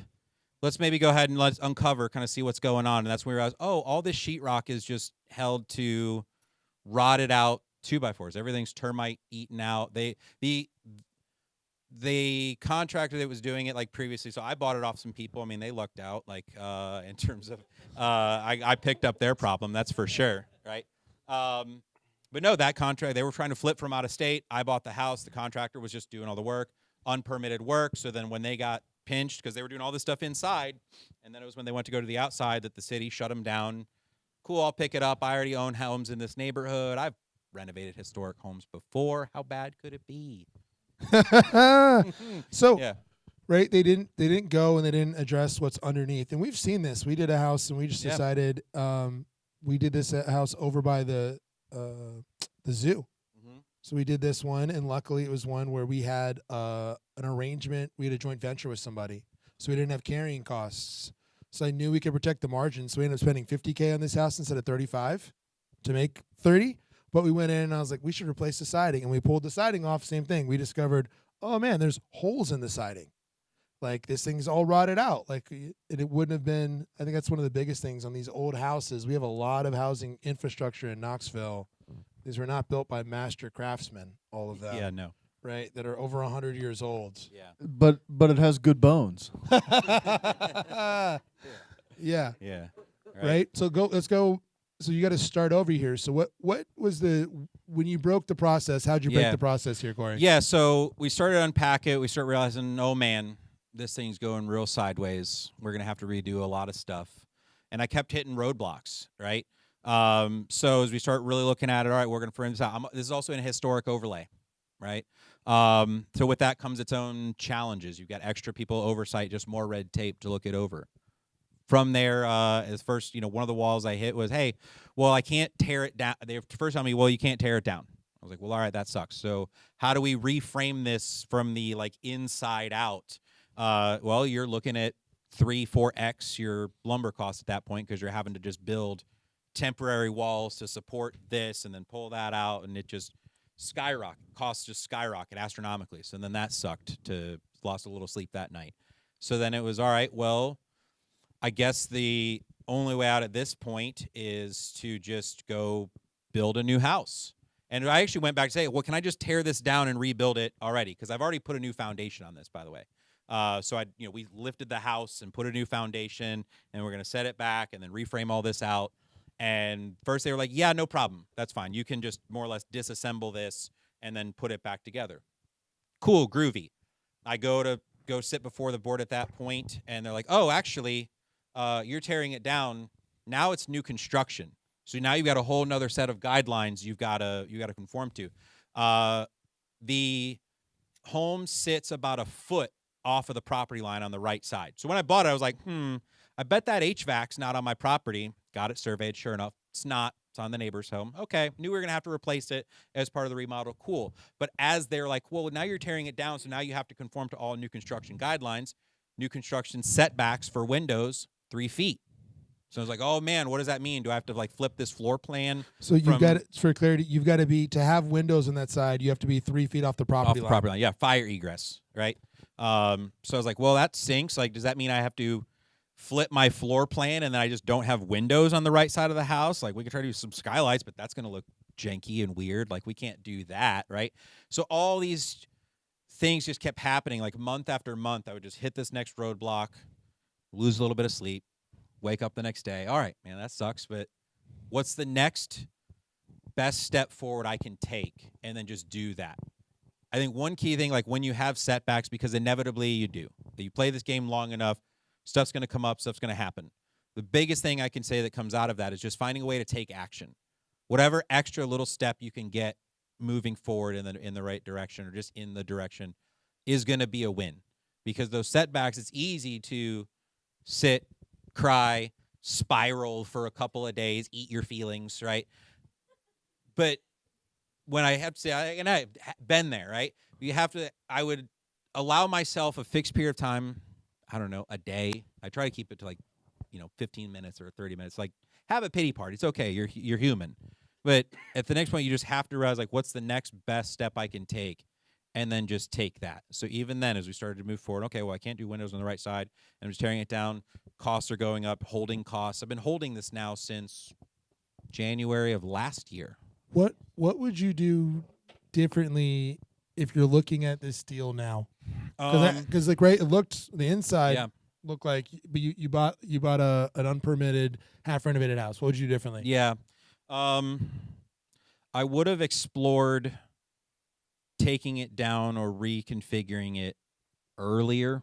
I mean, really, like what also happened in this was one option was to still tear it down, and I could go build a duplex because we had a whole new missing middle housing initiative passed a year and a half ago, Mm-hmm. and that was all looking good. So even though this is a non-conforming lot, 25 feet wide, you could still put a duplex on that. I was like, well, that's cool. Maybe I'll go that. And one of the neighbors who's an investor in the neighborhood was like, telling me, he's like, bro, tear it down, build a duplex. I was like, I'm good. I'll figure this out.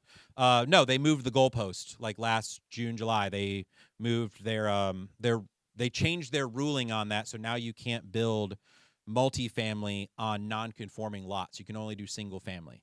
So I lost the inability to even go like build a duplex or pivot that direction. So at this point now was all right, well, we're just going to go build a new house. Like the only way out is through.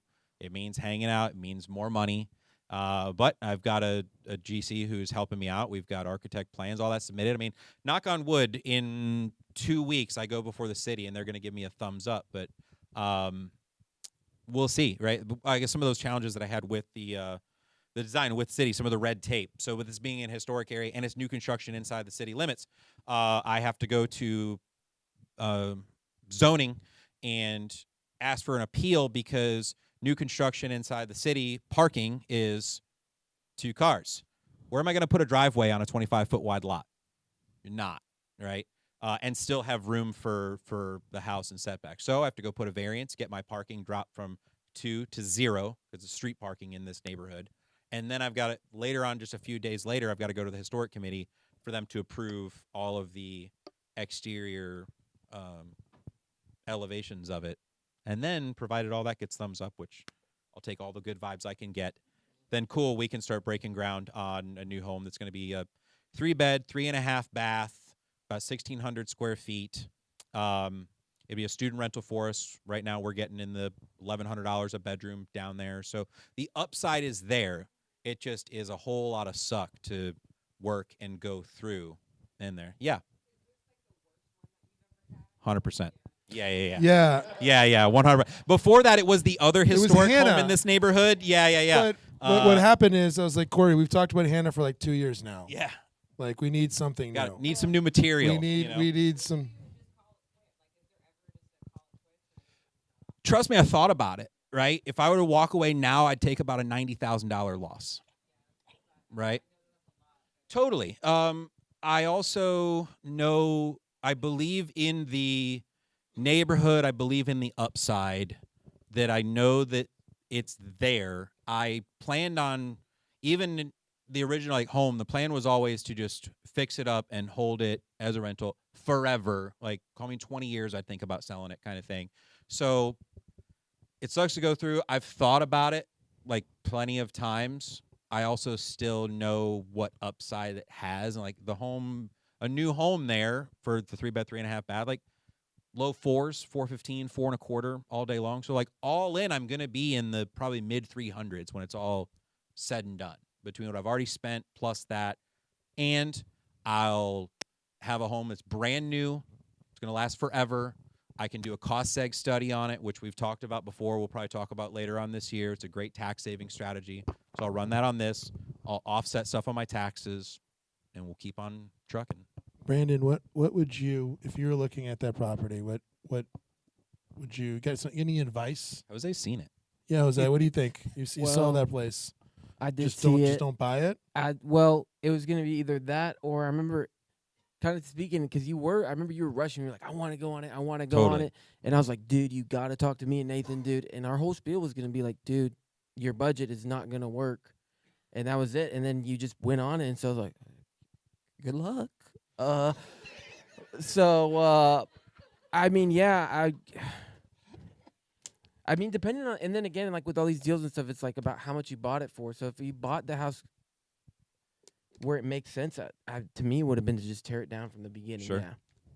Now, again, if you spent like, I mean, because people want a lot for houses these days, so it doesn't make sense to just tear it down, even though that's the best option, and then I just pass. Yeah, I think I'm just a big believer in being collaborative. Like, talk to people about the things that you're doing. Like, often, I was talking to someone about getting sober, and how one of the biggest changes in that was like talking to other people about things that I was doing, and how there's been so many times in my life I'm really saying it out loud. Very, very helpful. Like hearing myself say it out loud, I'm like, yeah, that's not gonna, like me trying to like talk myself into this thing or manage the situation, or I'm dealing with a business part that doesn't make a lot, whatever these things are. I was like, oh, I had to hear myself say it out loud. And when Corey said that, like one of the big things, like why we talk about come to Investing 101 if you haven't, because we talk about building a cash machine so you can build a wealth machine. If you do not have a cash machine that you can turn the dial on to generate active income, the losses that Corey had to cover on this would have wiped out. It took all of the 100%. income that came from those other 3 flips. Yeah. And he would have had to sell assets that he holds, right? 2 or 3, we talked about Yeah, this. yeah. to I would cover have, I would have to this- have sold 2 of my rentals to get out from this, right? So thankfully, I don't have a W-2 where if I did, I'd be screwed. I have no way to go create extra income. But because I'm 1099, I have the ability to just work harder or just work more. I can go create it and keep things moving. Bryson, you have a question? Yeah. Yeah. Any pictures?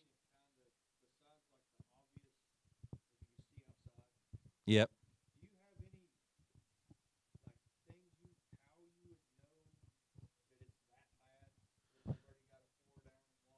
I just would be very cautious about buying unpermitted partial work personally. Yeah. It just seems to never work out. I mean, yeah, you could see outside, and if you think about it, just think about it. It should go sheetrock, studs, insulation, deck, sheathing, and then siding. You shouldn't be able to see outside. And then the other thing too is if you saw the roof, dude, I mean, dude, it looked like it was doing the wave. You could surf on it for sure. So if like the roof looks like that bad, you can see outside. There's water in the crawl space. I mean, You could swim in there Yeah. for sure. It was no, cool. like to the steps for real. No, I and I think like we want to share this, and I appreciate Corey the fact that you're so transparent, right? And we try to be, like we said, we are not gurus. Is just like you can Dunning-Kruger effect, right? Like I like when I find out that I'm out of my depth, like I can only find that out sometimes, like when I get out of my depth. Like, no, I've been crushing it. I'm outperforming. People are telling me my numbers are fake. Yeah. Like, we did one this year, and everyone's like, your numbers are wrong. And then Corey was like, I went ran my numbers. These are all real. Let me show you the receipts. And we came back and did it the next year of like, here's the receipts. Like when you self-manage, you can hit it. So if you have enough success, I can run into Yeah. I can run in. Sometimes I'm like, ooh, man, I've got confidence. Yeah, I can solve any problem. for sure. Yeah. Went too fast. Didn't consult enough like wise counsel. Had been down this road before in a way with another like home in the neighborhood. So sure, I've done this before. We'll figure I it can out. fix them. I can fix I can it. fix them. And he lays, I can fix them. Yeah, it's just yeah, no, all right. But I'm willing to be. I'm always one just like much as it's easy to sit up here and like high five on like all these awesome deals.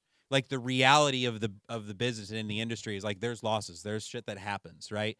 And I'm never gonna be one just to like high five and just live like a highlight reel. Like this is where shit goes sideways, and I'm just gonna be open and honest about it, and we'll talk about it, and trust I'll figure it out. Right? We're gonna stay around. You got anything, Salesy? I just think one big word that you said that I kind of said a lot of. You said self-manage, and that's where these numbers do make sense. Like on 3 to 4, if you have to bring a contractor, the numbers do change a little bit because you're paying someone else to do it. And then even 1 and 2, if you're having someone else do it, those numbers aren't going to reflect those that you're saying.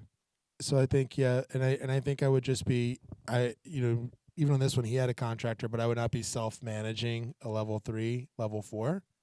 It's unless this is something you're spending a lot of time in. But if this is not in your depth, you just don't know what you don't know. Yeah, Trav.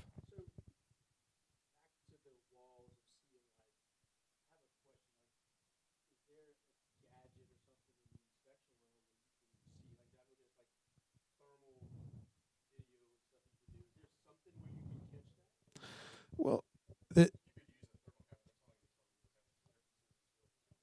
the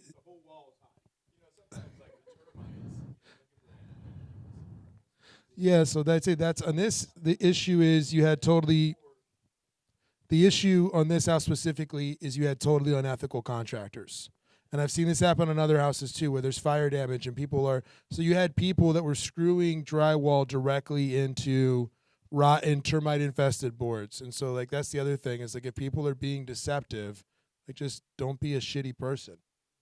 Like frankly, it's like And I'll say this is whenever you're going into a home, I always recommend to our clients, we have base price. Let's say it's $100,000 contract to gut and remodel this place. I highly recommend that you carry a 20% contingency cost for uh-ohs. Highly recommend 20%. Sometimes you can get away with like 15, but you need to have a rainy day fund just in case. You know, as a contractor, I hate running into change orders. It slows me down. Everybody stops making money. We like to avoid change orders as much as we can. However, stuff happens. You know, even as a fully licensed contractor, I look at hundreds of houses. If sheetrock's up, you can only see so much, right? Yep. But when you're cutting deals on the front end and you're looking at buying things, I would call Dave, have him do a home inspection, get a contractor out there, go slow to go fast, like Corey was talking about earlier. and I'd just be cautious about permits. Again and again, I see like, oh, I did this work, and then I'm tearing this out because the electrician, and I got a house I've been waiting to list for like 6 weeks because he's in this stop and go dance because there's no permits, and because there's no permits, and then he's electricity, and then like, oh, yeah, you can't get your drywall done because it takes forever for a thing to dry. Like it just slowed down the whole process. So I would look at permits. Does anyone have any questions? Well, I know we went over on this, but it's a great topic. Yeah, William. Mm-hmm.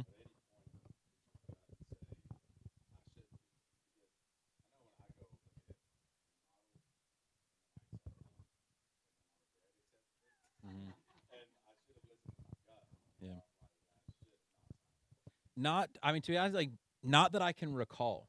Like, I understand, like, I knew the exterior was trashed because, yes, you could see light. So, like, that's because everything was done inside. So I went with the naive thought that surely all of this inside the box is good, and we're just going to have to clean up stuff on the outside and re-insulate and siding and, like, sheathe it. And, like, that was the... Like this other one you did where it was all exterior.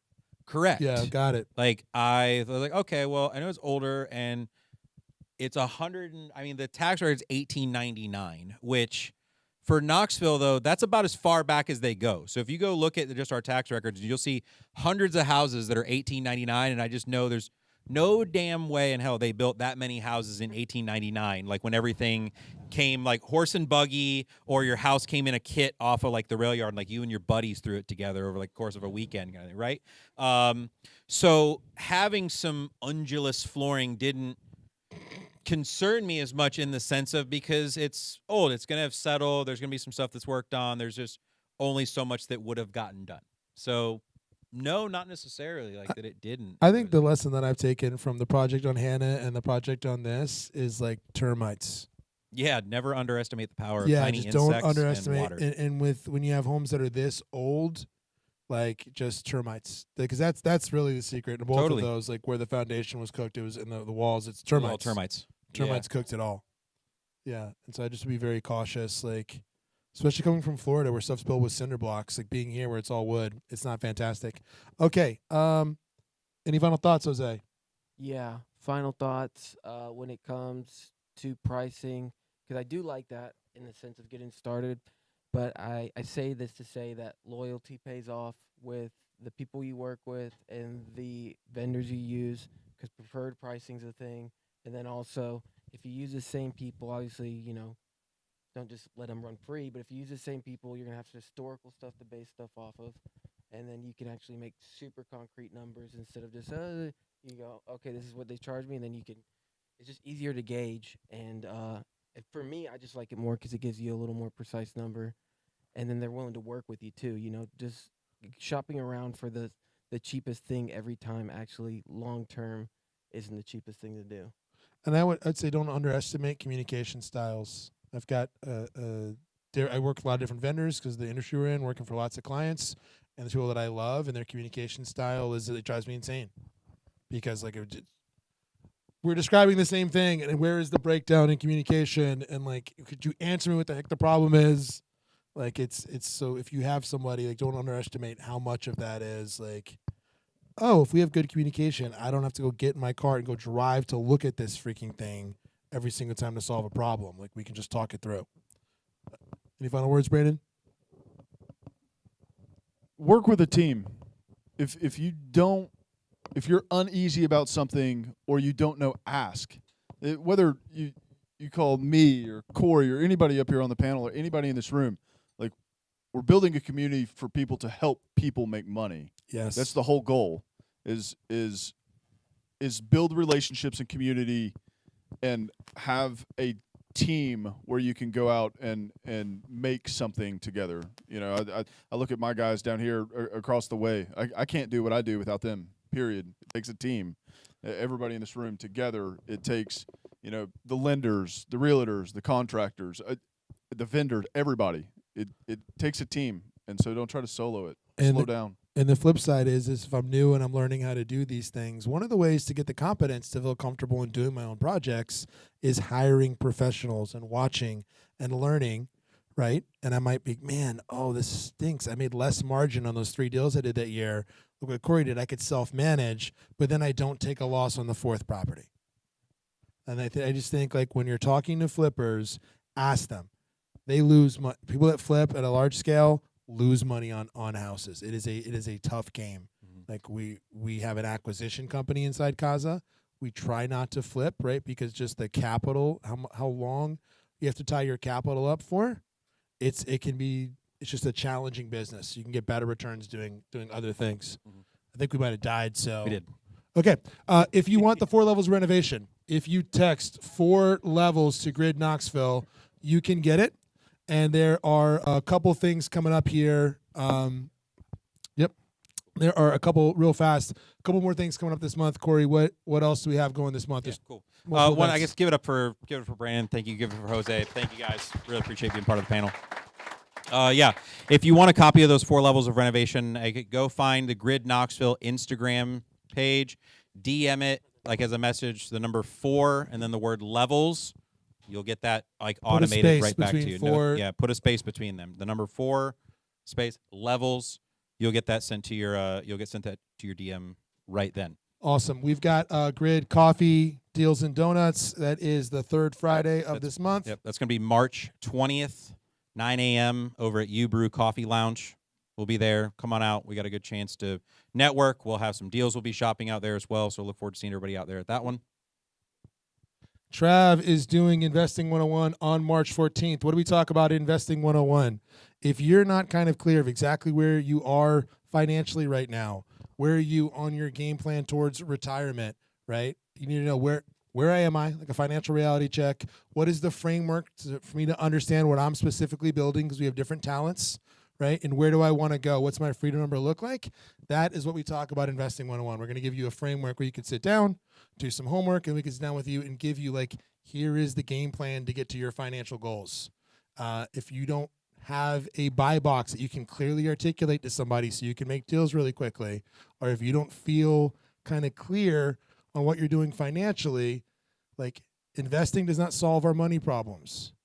We get to invest. It's the reward we get to do by solving our money problems. And if you're got into sales or investing because you got money problems, that's much less disciplined. I'm just going to sell more stuff to make more money. It's worked pretty well, right? Come check it out. It's been effective. I think it's a really good one. That is March 14th. I think it's one of the best classes that we teach in Grid nationally, is at Investing 101. That's right. And last thing, fix, don't flop. Yeah, that's right. Well, another problem. What's up? Nothing. I was going to say, sorry. So no, we have a program. I have my graphic there, but I was That's doing okay. my laptop. So what's the idea? So here's what fix, don't flop is. We took it from our friend Caleb Davis. I think it makes a lot of sense. We want to save you from doing this. You have a team. We have a team. So here's what we're willing to do for anybody that is wanting to flip a house. What do we do, Corey? Yeah. So if you want to do that, if you want to flip a house, here's where we're going to be able to help you out. Right. Our team will help you, give you the free ARV. We will help you look over your scope of work. You get access to all of our preferred contractors and vendors. We'll help you look over your financing, or help you secure your financing. That also comes with a benefit on the backside too, with helping saving some money on your cleaning, like your post-renovation cleaning, as well as like professional photography, because you would trust you're going to list that property with us and our sales team. And in a free design consultation. So basically, there is no reason, if you need help, we will walk you through all of this. Right, and then we're going to even help you sell this thing on the back end, but we'll walk you through all on the front end. So reach out, have some resources. Thank you so much for coming out today. Corey, do we have, well, it's dead. Yeah. So thanks. Tell you what we'll do. If you've posted on social, because we do that giveaway, I will draw that tomorrow, and I'll reach out to somebody individually. We'll send you some swag. Sound fair? Dalton, we're going to do a photo really fast for your social media. We're going to tag you in it. He's going to come up here. What's that? We are wrapped up. Cool. Thanks, y'all. Thanks, y'all, for coming out tonight. Cool. Really hey, if you're appreciate watching from home, thank you so much. We'll see you next month. We're going to be talking about where to find the money. All right, fantastic. So if you want to be in the group photo, you can. Thank you for hanging with us.